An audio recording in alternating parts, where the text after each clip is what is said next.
My upstairs neighbors died today. R.I.P. I guess. I don't know. Or good riddance if you hated him. I don't know. What the fuck kind of take is that?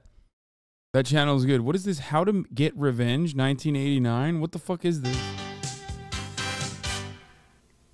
I was just reading A shot to video how-to documentary source hosted by Linda Blair from 1989. It alternates between her and a small cast of revenge experts entailing different ways to take revenge on someone who has wronged you. These different acts are then reenacted in small vignettes. Such tactics as mailing offensive porn to the home address of someone who wronged you to stuffing a potato up someone's tailpipe. It's all on the... Wait, what? That's murder, isn't it?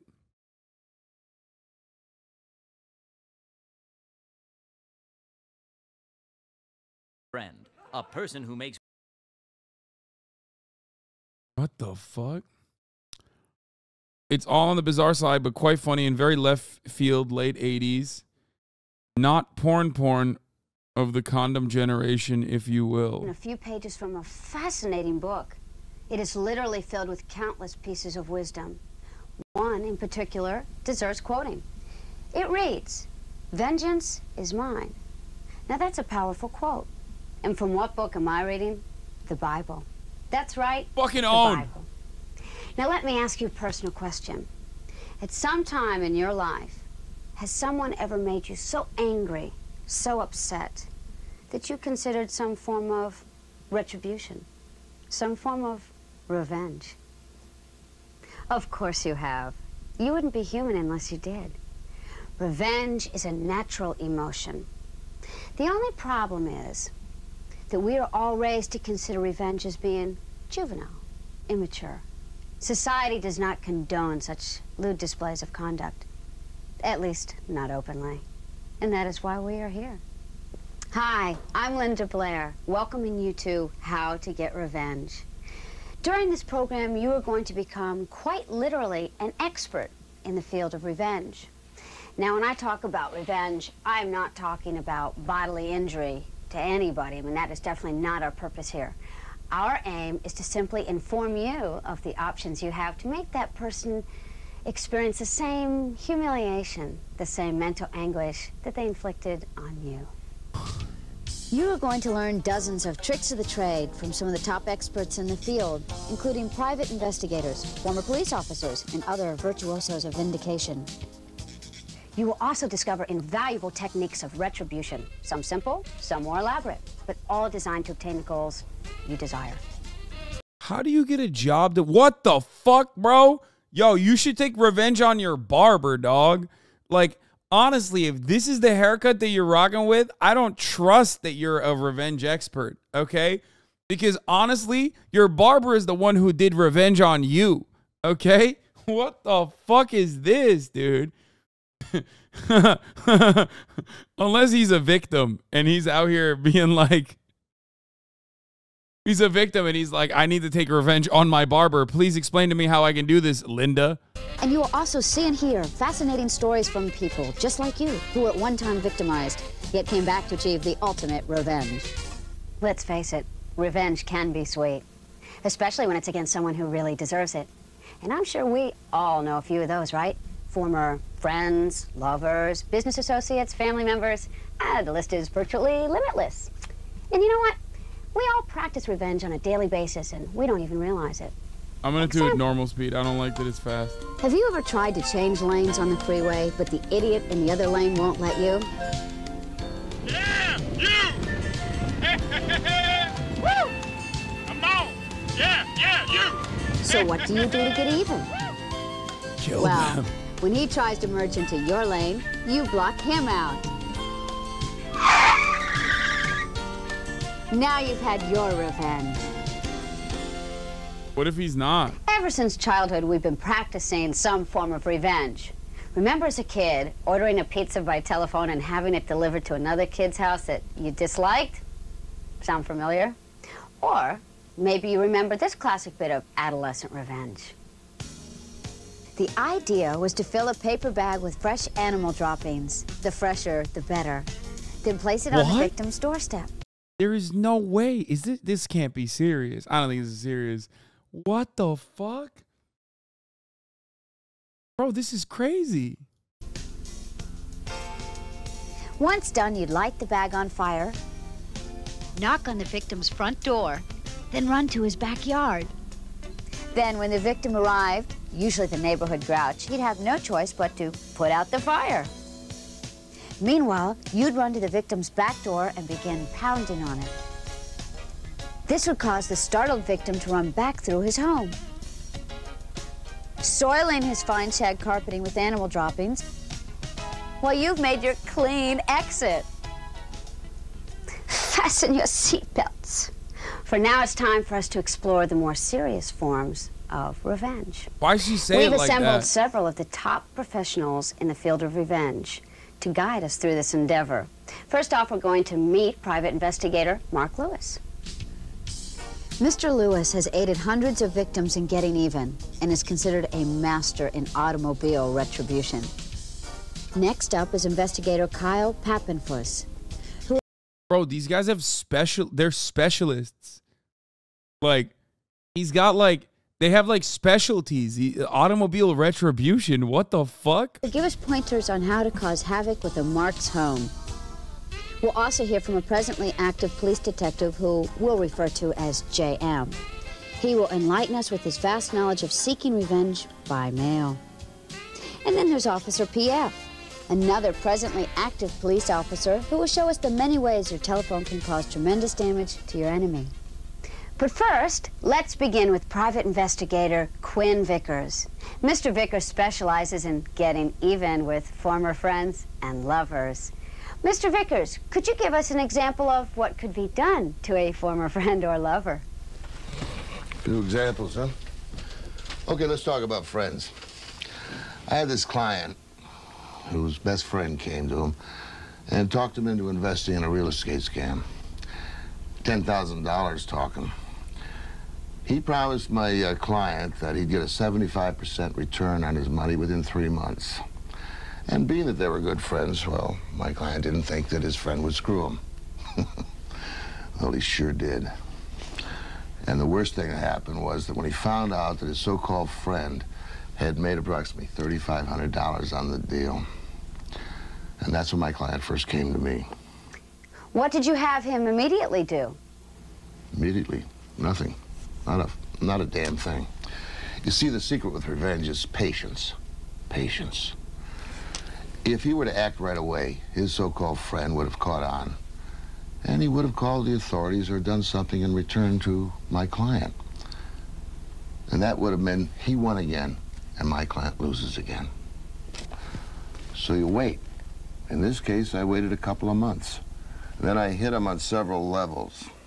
First of all, I took a death certificate, whited out the former information, filled in his name there, and along with a letter stating that I was his wife, I sent the death certificate and the letter off to the Bureau of Internal Revenue and the Social Security Office. Next year comes tax time, he's screwed with the Internal Revenue. Down the road a ways, when he wants to change jobs, he's screwed again. And way down the road, when he finally wants to collect, no Social Security benefits. Hit him in the pocketbook, eh?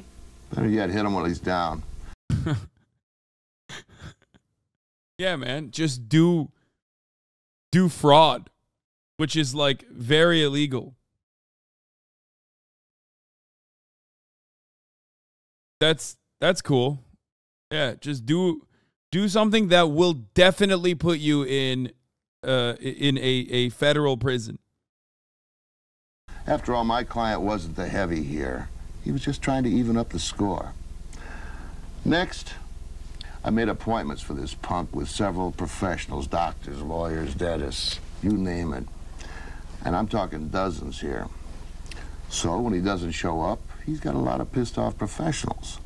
Not only that, several of them, as you may well know, will bill him for not showing up. Ouch. I'd sure hate to be him. Yeah, so would I. But remember what the Bible says, an eye for an eye. Remember, this guy did my client in. Okay, then I finally topped off the whole escapade by severing his marriage. This took a little work, but it was worth it. There's more to the eye for an eye, man. For several evenings, I waited outside of his home and watched to see if he'd leave home at night and at what time. Eventually he did, and I noted on what day and what time. I then waited until he returned and made note of that time. Once I had proof of one of his evening treks away from home, I purchased an inexpensive woman's shoe from a local store. I then wrapped it in a small box.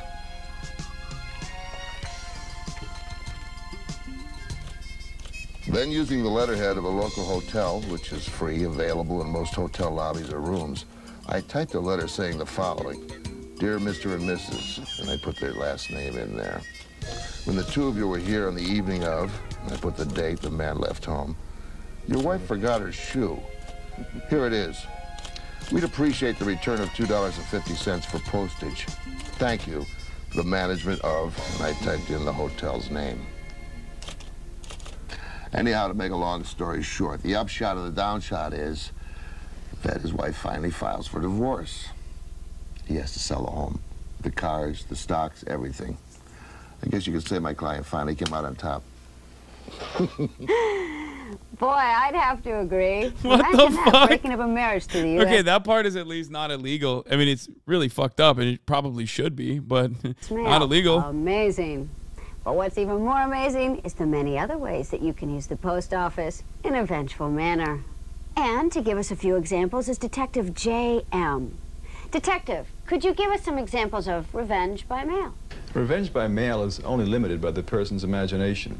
For the most part, the examples I'm about to give are ones I've learned while on the Or morality. job, although I must admit a couple of them are my own creations. But let's get to it.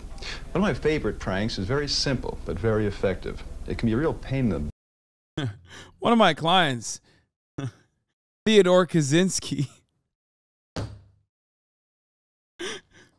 was fucked over by Harvard University.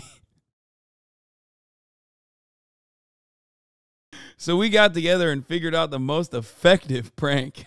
But what you do is go down to your local post office, get a change of address form, fill in the victim's name and address, and the new address. It can be anywhere your heart desires, from around the block to around the world. And if he also receives gifts or valuable items in the mail, I suggest making the local Salvation Army as the new address, or any other place which might benefit from such items. Another way to create havoc and also make your victims shell out money is to look through magazines and catalogs. There are a lot of expensive items in there. They can be bought now and paid for later. So order as many expensive items as you can and mail it to your victim's address. Another thing to do is to join these Book of the Month clubs, Record of the Month clubs, or whatever of the month clubs. Ever try to get off one of those lists? Can you imagine being in 10 of those lists? I'd like to play a little game with you, if that's all right. I'll give you a situation, and then I'd like you to respond with a method of mail revenge that you would recommend. Okay, shoot. Let's say the Mark is a family man. You know, a wife, 2 kids, a dog. What can you do to disrupt the entire family as opposed to just the Mark? Put them on offensive mailing lists. Pornographic mailing lists such as pornographic magazines, pornographic merchandise. Put them on the Communist Party's mailing list. There are hundreds of... Yo, he said porn and communism. You know, the two most offensive things I can think of at this very moment for a family man. Porn and like the PSL's newsletter. Yeah, subscribe them to twitch.tv/Hasanabi. mailing lists you can put them on. What husband wants his kids looking at this stuff? And, for that matter, what husband wants his wife thinking that he subscribes to these lists? Another thing you can do is send your Mark's wife a pretty box of chocolates. And a note saying how much he loves her and all like that. It's one of my favorites. I'm confused. How can sending a box of chocolates and a nice note to the Mark's wife get him in trouble? Did I forget to mention mixing chocolate laxatives in with the candy? I guess What? you did. Yo, he said poison your Mark's wife. Poison them. That's crazy. That's cool. He's just, maybe he did work with the Unabomber. Well, that ought to flesh out the situation. Okay. How about if you mark as a Okay. businessman? Send the sexually perverted magazines right to his office. Can you imagine the looks he'll get when he gets his stuff right on the job? These bizarre toys and sexually perverted magazines? Should be quite a thrill. By the way, there are dozens upon dozens of homosexual and bisexual magazines available today. I found if you mail these to the Mark's place of work, you can start rumors or quickly get him fired. And if you can get a photo of the Mark, it's even better. Send that to a gay magazine along with the requisite money and place an ad for a gay lover. Then when the copy comes out with his picture and the ad in it, send that to his boss, his wife, or his girlfriend. Damn, they had bi visibility even in the 80s, dog. That's crazy. Now bisexuals are demanding bi invisibility. Fucked up. Fascinating. Well, how about if you have a bone to pick with your neighbor? Try this. Get some printed invitations made up, announcing a Sunday afternoon brunch to your neighbors, announcing the date, the time, the directions, the whole enchilada. The fancier the invitation, the better. Mail it to his people at work, all the neighbors. Then sit back and watch the hassles begin. Not that I want to know, but how can you ruin someone's marriage or love relationship? Here's what I learned years ago. If the Mark is a man, just type a letter up saying, "Dear Deborah, my name is," and put the Mark's name there. "I saw your ad in Swingers Bazaar this last week, and I'm hot to trot. I'm anxious to get it on. But you can't reach me by phone because I'm married. But you can reach me at the address on the envelope, but mark it personal so my wife doesn't see it. Put that letter in an envelope marked Deborah Lawson, care of Bazaar Swingers ad, box 1268A, Charleville, Arizona." Of course, there is no such address, so the post office will return to the Mark's home. And sooner or later, the Mark's girlfriend or wife is bound to discover it. And then the fireworks begin. What else can you send in the mail that will irritate your victim? Things that smell. I mean, things that really stink. I mean, animal droppings, human droppings, overripened fruit and vegetables, fish. Imagine what a week-old fish smells like. It smells like Boston in the summertime. Well, Detective, thank you very much for your suggestions. Now, you're welcome. Oh, by the way, when do I get paid for this? Ah, don't worry. The check's in the mail. Now let's rejoin investigator Quinn Vickers, who has a visitor with... I wouldn't be so cocky if I were you. You're about to be signed up to some communist magazines. You know what I mean? with an interesting story that many of us can relate to. You know, it's a common fact of life that there are those people out there, a small number, but nonetheless they're out there, those who feel that they have to stress their superiority over others. Some do it at their work with fellow workers, some do it at sports, on the athletic fields, some do it in their love life. Yet there are just a few who feel a great need to stress their superiority over decent, honest, basic human beings, such as my client, Mr. Harold Jerriman over here. Harold, why don't you pick it up from here? Well, the incident took place on Thursday afternoon during my lunch break. I was eating at the little diner across the street from the library where I work. Everything was perfectly normal.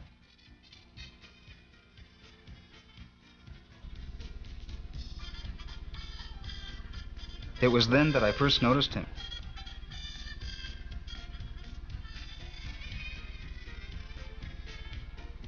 At first, I didn't pay much attention to him, being more interested in my meal. However, it soon became evident that he was a troublemaker. Hey, I see a good place to sit. Come on. Yo, buddy, mind if we eat here? Well, actually, yes, but there are other tables available. I know that, Wimp, but I want to eat at this one because I want to watch my truck, you understand? If you give me a moment, I'm just about finished. Oh, just about finished, huh? Well, I can't wait. Besides, it looks to me like your order's to go. Ah! I was terrified. I had no choice but to leave. As I was leaving, I noticed the man's license plate number and made a mental note of it. Why did he just sit down in the noodles, dude? He just straight plopped into the noodles, man. I was so humiliated. This kind of thing happened to me many times in the past, and I wanted to get even with that man. I looked upon him as being all the people who have hurt me rolled into one, and that's when I contacted Mr. Vickers. Well, when Harold first came to me, he didn't know what to do. All he had was the punk's license number, but that was enough for me. I went down to the Department of Motor Vehicles, and I filled out a form stating that, I had a small accident with this guy, and I was just checking to verify his address. Within a couple of days, I had the punk's address. Now, Harold here was adamant about getting even with him himself, so we laid out a battle plan. Harold, you take over, buddy. With pleasure. Once I had the man's name and address, I decided to start off with what the man apparently wanted: food. So from a payphone across the street from the man's apartment, I called about 15 takeout restaurants and had them send him all types of food. And I had them spaced out so that they would arrive about every 15 minutes. Let me back up a moment to tell you that there had been a series of robberies at a local convenience store chain. Now, with that in mind, I planted a toy handgun under the truck's seat, and I threw in a city map with the locations of the convenience store circled in red and a few newspaper clippings about the robberies. Then I went to a telephone and phoned the police and stated anonymously that I had seen where the robber lived and that I had seen his gun in his truck. To make a long story short, the police arrived just as the man was getting into his truck. When the police saw the gun, the map, and the newspaper clippings, well, let's just say that the man had a lot of explaining to do down at the station. How do you feel now? Confident. Of course I don't go causing trouble for other people, but at least I know I have the confidence in myself to know I can get even. Bro, dudes who look and sound like this still do this, by the way. I'm just saying. With anyone. Confidence, a quality we all desire, yet surprisingly few of us possess. However, most of us do possess one of these, a telephone. And it so happens that this is the revenge seeker's greatest ally. And here to enlighten us on this subject is Officer P.F., whose looks we have electronically altered to protect his identity. I'm going to be demonstrating several methods of phone reprisal using my own personal phone. Now, some of the techniques that I'm going to talk about can be done in your home, but some of them are going to require the use of a payphone, and I'll explain that as we go along.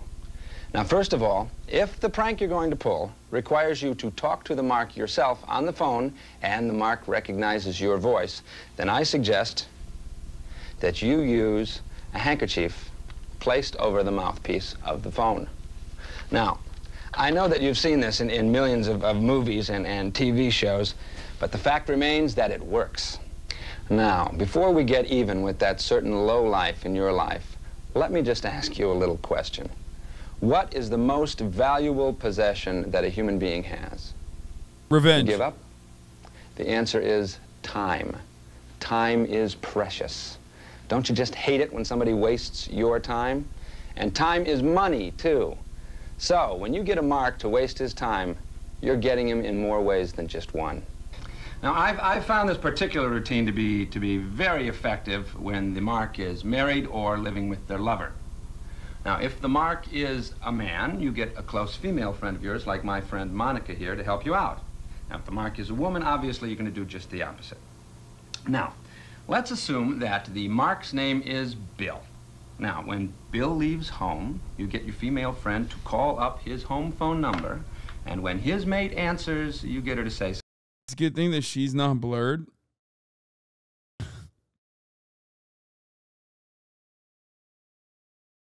Because there's no other, can't look her up. Something like this. Oh, hi. Is Bill, never mind. Then you have her hang up the phone. And this will definitely sow seeds of suspicion into Bill's relationship. And if you follow up with a late-night phone call, hanging up without speaking when the mate answers the phone, well, then you'll really foul things up a lot. If your mark happens to be in a business where he meets customers in various locations, then don't disappoint him. Using a fictitious name, set up meetings at various locations around the city, in restaurants and bars and hotels.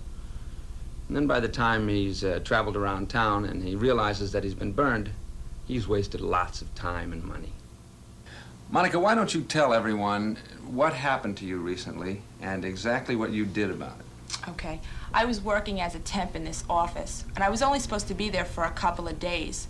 And immediately I had trouble with this nasty tramp of a secretary who had been with the company for 20 years. Well, she told me I wasn't even competent enough to make coffee, and she complained about everything I did. Well, after 2 days of this, I had had it with her. So I phoned her boss. And when he answered the phone, I told him I was with a rival company and that his secretary recently applied for work with us. And then I continued on and asked him questions about his secretary, if she was good, had good work habits, etc. Anyway, to make a long story short, the boss, feeling betrayed, fired the woman. And guess who took her place? Don't you just love happy endings? Now, a while ago, I mentioned that sometimes you need to use a payphone. Now, there can be several reasons for this. For instance, say that you placed a revengeful ad in the newspaper. Most newspapers will require you to leave a phone number so they can call back and verify that you're not just a crank caller. In much the same way that a restaurant that makes deliveries will require you to leave a home phone number so they can check and make sure that the order is legitimate. Now, one thing that you must never, I repeat, never, ever do is leave your actual home phone number, because this could lead to a lot of trouble. Now, here is one where you will definitely need to use a payphone. Call your Mark's spouse or lover and tell them that you are the spouse of one of your Mark's co-workers, and say that you have proof that your mates are having an affair. Tell them that you hired a private eye who has shown you photos that made you cry. And if the mate doesn't believe you, you say, Well, if you don't believe me, here's my home number. Give me a call. Then give her the payphone's number and hang up. And when they call back, add a few more sordid details about the affair. Oh, and an emotional quiver in your voice when you do this will just add to the realism. Now, let's toss it back to our host in the studio, who will give you a rundown of my 5 favorite phone gags. Number 1, call plenty of salesmen for an in-home sales pitch or demonstration. Number 2, start or cancel services to Mark's home, such as the gardener, pool man, cable TV service, etc. Number 3, order food from restaurants that deliver and send to Mark's home. Number 4, if you know any of your Mark's reservations in advance, call to cancel them. And number 5, call charitable organizations and donate goods in the Mark's name. This will cause much embarrassment when they arrive at the Mark's home. Interesting thoughts, to say the least. Now let's rejoin investigator Quinn Vickers, who is joined by a young lady with a fascinating story. Wherever there's love and romance, there's also pain and deceit. Approximately 75% of my clients come to me with problems in their love life. Belinda here was one of them. Belinda, why don't you tell them about it? Well, a couple of years ago, I was going to college to become a nurse. And Surviving I did edged not weapons? think myself as very attractive, was not very popular. And I met this guy at a pep rally. His name was Frank. And we went out, had a good time, and he asked me to go to a game. And later found out that he was the head cheese on the football team, as they put it. So anyways, we went out, we had a good time, had a great time. Okay, you made a TOS friendly version, but like I feel like it's fake gore. It's not real gore. So why is there actually TOS in it? Were you happy together? Yeah, we were very happy together. In fact, we were so happy I was hoping that he was going to ask me to marry him. There's real gore? And then Victoria came along. Oh. Let me explain that Victoria was a very popular, attractive girl. She was also the head cheerleader. I guess she just became attracted to Frank. She started hanging around with us a lot, and I really didn't know what was going on. And she became quite flirtatious. And then I got really hurt. I found out that she was sleeping with Frank. And then I got angry. really angry. And that's when I called Mr. Vickers. I make it a point never to get personally involved with my clients, but, well, Belinda here reminded me so much of my daughter that I just had to get involved. What? Belinda told me she didn't want to hurt Frank. She felt he was just being victimized by Victoria. So we planned our attack directly at Victoria. The revenge was aimed at her. First thing we found out was that Victoria had dated several guys around campus. An awful lot of them were on the athletic teams on the university. So then I had Belinda set up an appointment at the free clinic for an examination. Well, this was great because not only did I get a free pelvic, but I also got a free examination. And while I was there, I got a letterhead from the free clinic, at which point I brought it back to Mr. Vickers and he told me what to do. I had Belinda find out the names of the various athletes on the, well, as a matter of fact, all the athletes on all the sports teams around the university. Then on free clinic stationery, I had her write a letter to each of them.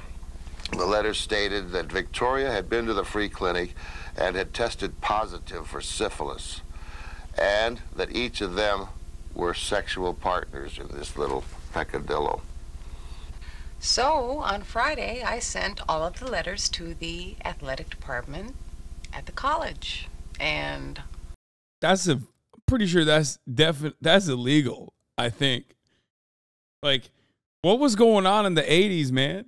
It was just like crime was legal. Like, people talk about how fucking crime is legal in California or whatever, but like it turns out in the 80s it was actually in the 80s it was truly legal. Like, they were just like, you could just do whatever you wanted.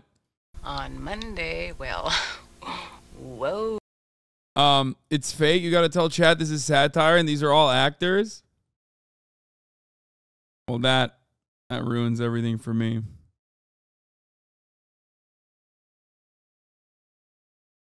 I mean, yes. I don't think there are real cops with the wife with the wife of the cop not having her face blurred. And the cop himself having his face blurred. Ooh. Needless to say, the athletic department would have nothing to do with Victoria. None of the students would have nothing to do with Victoria. No one would touch her. No one would talk to her. She was treated like she had the plague, which pleased me to no end. So tell them what ultimately happened. Well, after 2 weeks of humiliation, she transferred to another junior college and again became the head cheerleader. And she had her jollies for a while until I again sent the same humiliating letter to the athletic department, at which point there was no more Victoria, and I have no one but Mr. Vickers to thank. Well, stories like that certainly make my Okay, day. what? As to the He says she reminds me of my daughter, who I would want to fuck. the talents of our next guest. His name is Mark Lewis. His occupation, private detective. His specialty, car revenge. Now, probably a... Okay, I love the concept of revenge being segmented out piece by piece, with like car revenge having its own segment, is really funny. Where like on the one hand they're like, this is phone revenge, and now we move on to car revenge, which is the revenge of the car variety, like what the IRA used to do. simplest way to aggravate your Mark is to tamper with his tires. And the simplest thing to do here would be to unscrew the valve cap and let the air out. Now, the best thing to do would be all 4 tires. But if you don't have enough time, make sure you do the front tires. That way it's hard to steer and your Mark can't drive off that easily. Now, a lot of people recommend putting glass or nails under the tires. But believe me, for the best results, let the air out yourself. Now, one thing that every car needs is gas, and this car is no exception. Now, if the situation warrants it, and you need to damage the engine, the best way of doing that is adding some things to the fuel, like sugar, baking flour, sugar, regular granulated sugar, or glue, epoxy. Now, this will certainly damage the engine, cost a lot of money, cost your mark a lot of time, and it will certainly drive your mark crazy. My clients are always asking me for an easy, efficient way of providing their marks with a massive headache. Well, I have just the thing. A locking gas cap. Now, you can buy this gas cap in any auto parts store, a couple of dollars.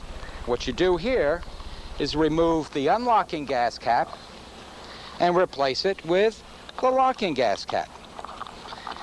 You just screw it on here, turn it, take the key. That's the important thing here. You have to take the key.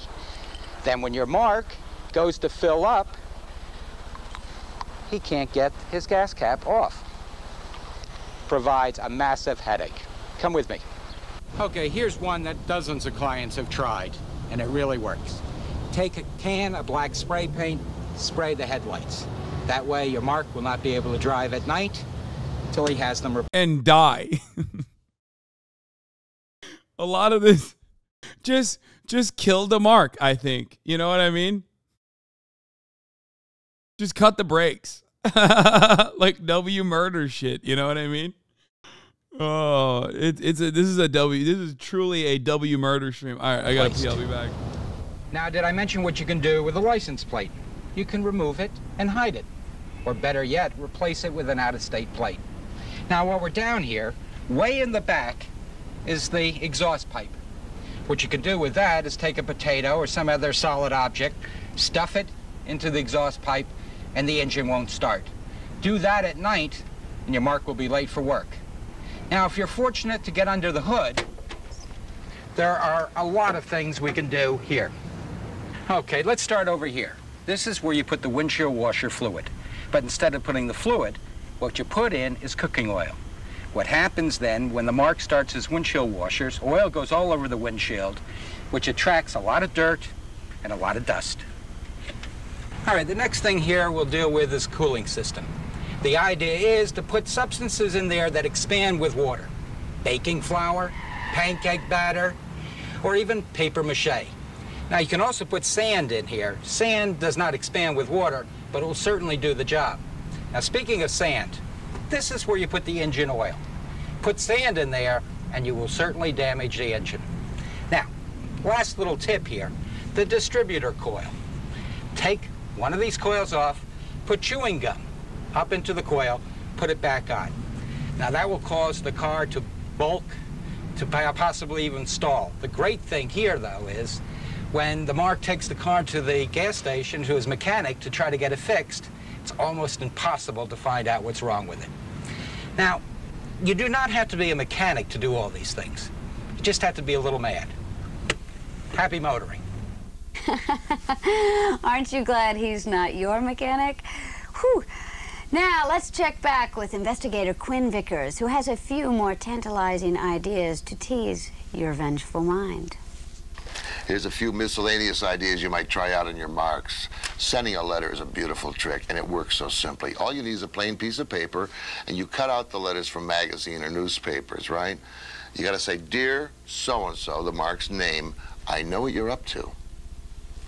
Now, if he's like most people, he's got something he's doing that he shouldn't be doing, and he's gonna feel guilty, and he's gonna wonder who knows about it.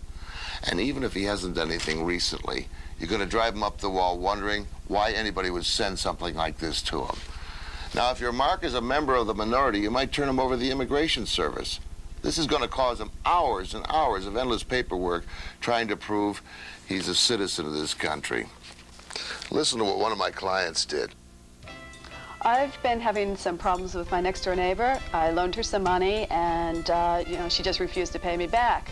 So I was getting a little irritated, and a friend of mine told me to call, Mr. Vickers. And I did, and he was very nice. And what he told me to do was call the Internal Revenue Service and tell them that she had a business on the side and was making money, and, she hadn't been reporting her income. So what they did was, when I called up, I told them that I was a concerned citizen, and what I found out a little later on was they called her in for an audit, and they decided to, go back 5 years and try to find out what happened to this money. And wait, what? Tip here. Bingo. To tease your vengeful mind. Here's a few miscellaneous ideas you might try out in your marks. Sending a letter is a beautiful trick, and it works so simply. All you need is a plain piece of paper, and you cut out the letters from magazine or newspapers, right? You got to say, "Dear so-and-so," the mark's name, "I know what you're up to." Now, if he's like most people, he's got something he's doing that he shouldn't be doing, and he's going to feel guilty, and he's going to wonder who knows about it. And even if he hasn't done anything recently, you're going to drive him up the wall wondering why anybody would send something like this to him.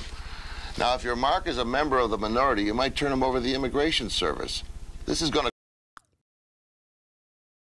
I'm sorry, what? Excuse me, what? He didn't even say... By the way, he didn't even fucking say, like, if your mark is an immigrant, like an undocumented immigrant, which would have been fucked up anyway. He just said, if your mark is a minority. Like if your mark is brown, call the INS. It cause him hours and hours of endless paperwork trying to prove he's a citizen of this country.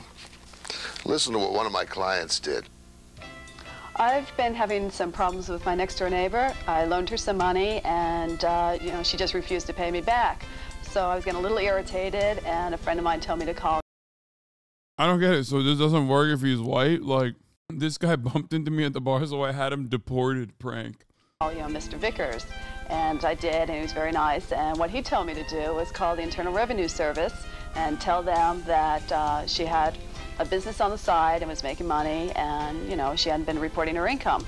So what they did was, when I called up, I told them that I was a concerned citizen, and, what I found out a little later on was they called her in for an audit, and they decided to, go back 5 years and try to find out what happened to this money. And from what I gathered, she's been making, weekly trips down there, and I would imagine it's been a little bit of an inconvenience for her, but, whatever. And I would think that she's probably there right now. Always keep in mind that a newspaper is a great source for getting even. One of my clients placed an ad in the mark's name, advertising that he was going to have a big moving sale. Everything in the house going for 1/5 of its cost. And needless to say, he picked a time, a weekend, when he knew the mark would be home relaxing, right? The guy was inundated by bargain seekers, ruined his weekend, ruined his life. Another cute trick is to place an ad saying that you are the sucker and you have 50... Bargain seekers ruined his life. I don't know why I find that such a funny thing to say. $50,000 that you're open to any and all investment possibilities. And of course, you include the mark's phone number. Well, needless to say, the phone will be ringing off the hook with all the cuckoo birds out there who have the great investment possibility. You want to make your mark real paranoid? Listen to what another one of my clients did. My former boss fired me for no damn reason whatsoever. So I put his name in the obituary column in the newspaper. And making sure that he received it, I mailed it to him with a note saying, "Someone out there is watching you." Then I put an ad in one of those gay magazines and put his name and number, and that worked. Wait, that's just a death threat. Like, that's not a revenge. That's just a death threat. At what point does it turn around and turn into something entirely separate? This guy's been real adamant about shrimps in the curtain rods. He's been talking about it this whole time. Look at this. The best revenge is to put raw shrimps in the curtain rods at someone's house. The best revenge is to put raw shrimps in the curtain rods at someone's house. What's going on, man? Did you put raw shrimps in the curtain rods of someone's house? Like, what happened? Like, this stuff is fake, man. I don't know why you're revealing what kind of freaky shit you got into. Worked in several levels. First, it affected his marriage. Then every time that phone rang, I can just see how paranoid he really was. He'd just jumping out of his seat. Then just think of the cost of him having to change the phone number, To be fair, the modern equivalent of what this guy's talking about is literally, my boss fired me, so I went to the nearest Walmart and purchased an AR-15 and multiple bullets. You know what I mean? Like, so I guess technically, all things considered, just the death threat situation is like probably a little bit more reasonable, a little bit more appropriate in comparison. It's still not appropriate, but... And contact all his friends. This guy really deserved it. I enjoyed it. You know, a newspaper's a great source for revenge. Be inventive. Check it out. You're going to come up with dozens of ideas of your own. You know, Mr. Vickers is right. You don't have to be an expert to create some wonderful revenge techniques. We've been receiving dozens of letters from people just like you, detailing some delicious bits of revenge. A woman from Fort Worth, Texas writes in telling us how she got even with a former friend who owned a popular vending machine. She stuffed cotton way up into the change return slot. Wait, what? This had a twofold effect. Who owns vending machines? Like, what? That's like oddly specific. That's a very weirdly specific revenge for a very weirdly specific person that has a very weirdly specific problem.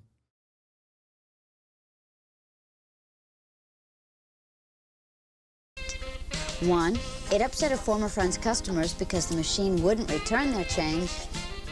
And two, when the woman returned a few days later and pulled out the cotton, she hit the jackpot. A man from Tempe, Arizona. Okay, that's just not even revenge at that point. You're just like taking money from other people.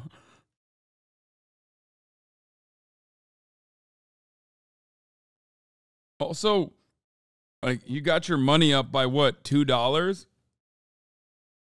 Sick.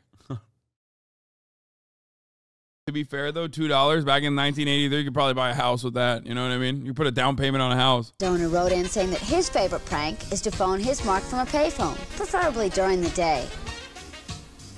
Then once his mark answers the phone, the man simply leaves the payphone's receiver hanging off the hook, effectively tying up his mark's phone line for hours until the phone company can reconnect his service. Keep those cards and letters coming in, folks. Question. Wait, what? Name the location where the average person feels most secure, most comfortable. That's not how that works. What the fuck? Is that how that works? They can just hang up from the other side.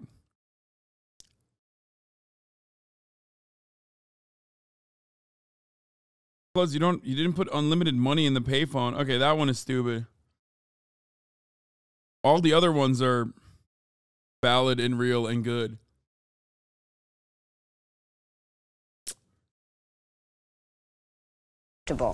Answer, their home. Naturally.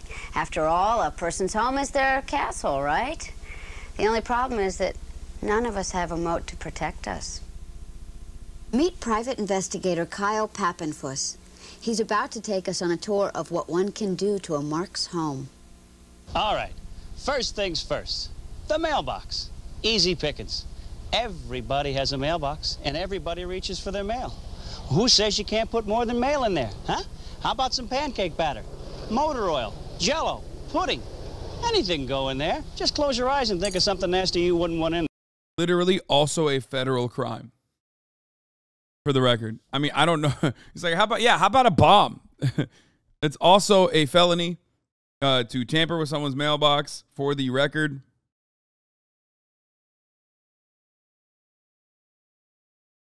In there. Get the picture?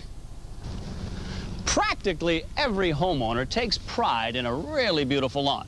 It's considered part of the pride of ownership of a house. Of course, to me, it's just a gigantic opportunity. You see, a little weed killer in a bottle like this can work wonders on a lawn. See, it not only kills the weeds, it kills the grass.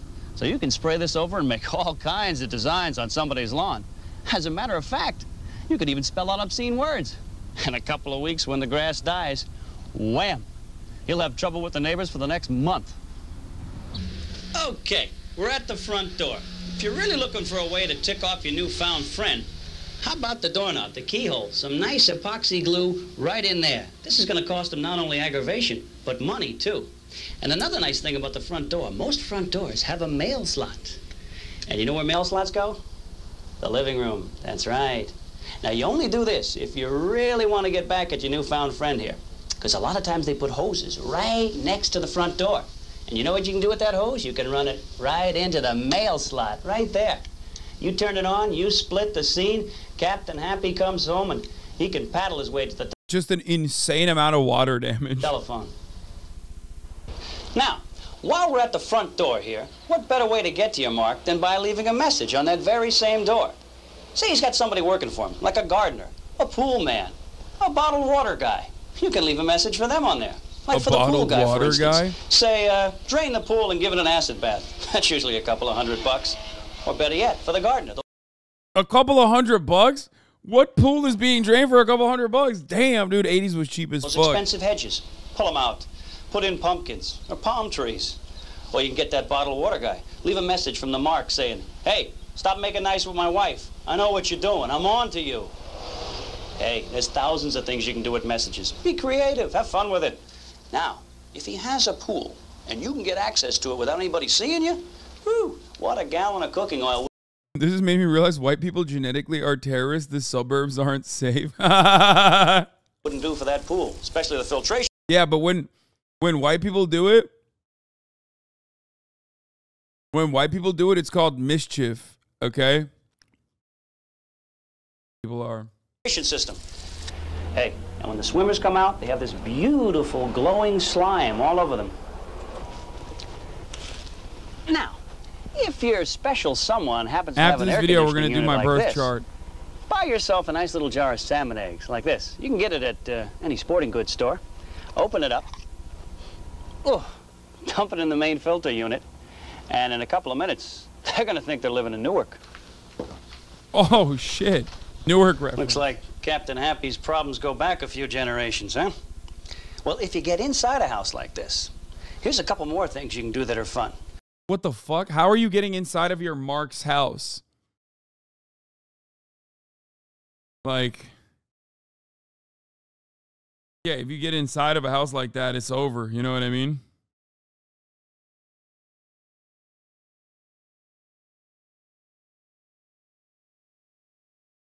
Firstly, the thermostat. This is a heat thermostat. You want to turn it all the way up on high, especially on a nice hot day. And then you take some glue out and you pop it right in there so it stays on high. A couple of hours, they're going to have that sauna they've always dreamed of. The kitchen is a limitless source of retribution.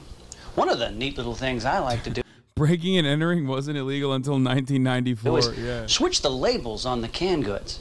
Peas, carrots, onions, with other kinds of canned goods. Things like menudo, corned beef hash, dog food. Imagine the surprise when you open up what you think is a can of salmon and there's nothing. I'm surprised they haven't like brought up the age-old fuck the Mark's wife technique. You know what I mean? But dog food in there? Pretty good gross out, don't you think? Now, when most people open the refrigerator, they expect to find food inside. What if you got there ahead of your mark and, say, put some dirty laundry in there, huh? How about that? Look at this. Quite an impressive little fruit salad, huh? Oh, what do we got here? Oh, it probably belonged to the pool man, huh? Wait a minute, what do we got here? Ooh, little breeding room in there, don't you think? Well, if that doesn't gross them out, you could probably think of 1,000 other things that will, all inside the fridge. Think about it. Get the big picture, huh? Finally, here's what my father taught me. Now, if the house has a dishwasher, and these kind of cupcakes usually do, you just open it up, and you get all the good dishes, and you jam them inside, and then you get a packet of dye, just like this, and you stuff it inside. You shut it, you let it mix around, and their whitest china is going to look like a Rorschach test. Why did they talk like that?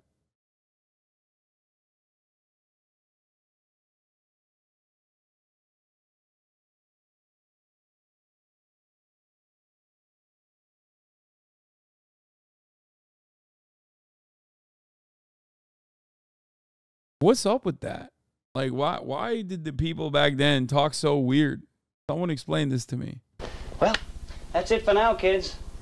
Just remember, trashing your enemies can be a lot of fun. Thanks, Kyle.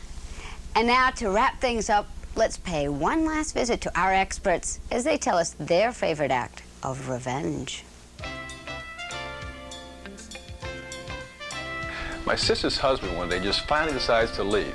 Takes off to the Bahamas with some other chick. Then he sends her a letter about 3 weeks later saying he wants a divorce, but he needs money. He tells her to sell their 1986 Porsche. She can keep half as long as she sends him the other half. So she puts an ad in the paper. Brand new 1986 Porsche for sale, $10. The phone rang off the hook. First guy that comes along, she sells it to him for 10 bucks. She keeps 5 and mails her husband the other 5 bucks. But the topper is she starts dating the guy that she sold the car to. Ends up marrying him. She gets a new husband and gets to keep the Porsche. You know, my favorite act of revenge is really the oldest one in the books, but I love it because of the payoff. All you have to do is call your Mark as many times as possible during the day or the evening. And every time you call, you ask for Peter or whatever name comes to mind. Now, after 4 or 5 times, the Mark is going to be a little irritated. After a dozen times, he's going to be pissed off. And after a couple of dozen times, he's going to be violent. Now, you stop calling at about 10 o'clock at night. You wait until about 2 or 3 in the morning, and then you call him up again and you say, "Hi there, this is Peter. You had any phone calls for me today?" I know that it's silly, but it's still my favorite gag. Don't tell my wife. Look, let me tell you my favorite revenge story. Just happened. A friend of mine, a construction worker, just went through an ugly divorce. His wife and he argued constantly over who was going to get the convertible. Well, he lost. And of course, his ex-wife kept rubbing it into him. So I suggested that one night he get a cement truck, which we did. We went over to the house, and there was the car parked in the front with the top down. So what did he do? You pour the cement into the car, right up to the top. I guess you could say that their relationship was cemented, but a little too late. You know, this may not seem like anything extraordinary, but I like it because it works so smoothly. I like checking the Mark's mail. I take out the bills every day. I do this for a couple of months, even the ones, and especially the ones that are overdue and last notice. The funny part is the Mark won't even notice this is happening until the utility companies turn off his telephone, his gas, his electric, etc. And he'll have a lot of fun listening to those bill collectors pounding down the deadbeat's door. Deadbeat? You forced him. I had a buddy once who got evicted.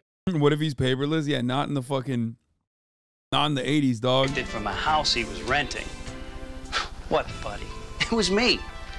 Yeah, and I wanted to get back at this landlord. I wanted to get back bad. And he lived so far away, I thought I'd pull something off real sweet.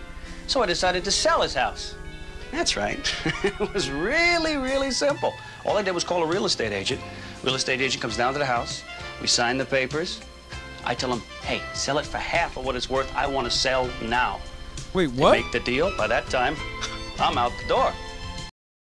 You can't do that. Wait, what? You definitely, that is like, okay, some of this stuff is like, it's not murder, but I mean, they basically are just like doing very obvious, transparent crimes.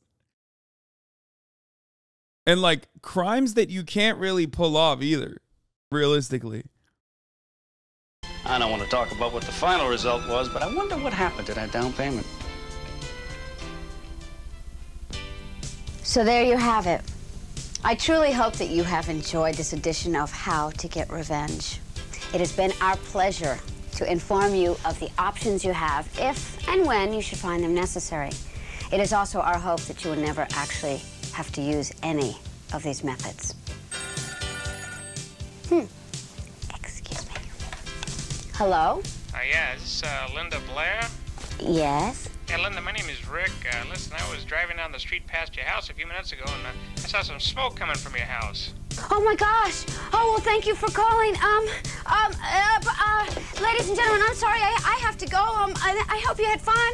Bye. Come on, that's the oldest trick in the book. Come on, Linda. What the fuck is wrong with you? You can't believe that. Come on, we just taught you how to fucking con somebody.